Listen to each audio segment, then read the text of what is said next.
Marvin, komnir 2-0 yfir, ekki einhver að græða núna í veðbönkunum? Það hljóta að hafa verið litla líkur að þessu.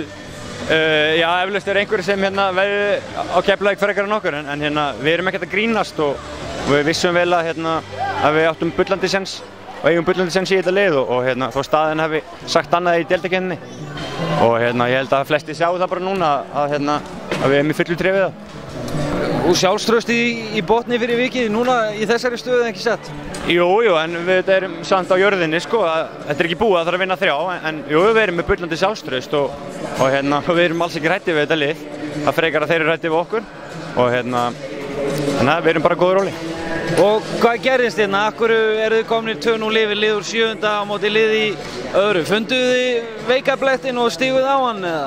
Nei, ég minna að þú veist, tímabil okkar var í sjálfu sem mjög erfitt. Við lentum í ansi miklum rakningum, bæði meiðsli og nýju kanar og veit ekki hvað og spiluðum undir geturinn í deildakeppninni.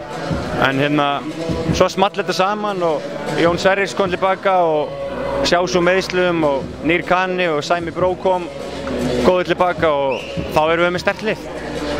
Ég meina, ef þið eru komnir 2-0 yfir á móti Keflavík, hvernig búist þið við að fá þá í 3. leiknum? Þeir eru auðvitað að mæta sem sært dýr og við þurfum að vera á tánum og þetta verður bara stríð á föstudaginn.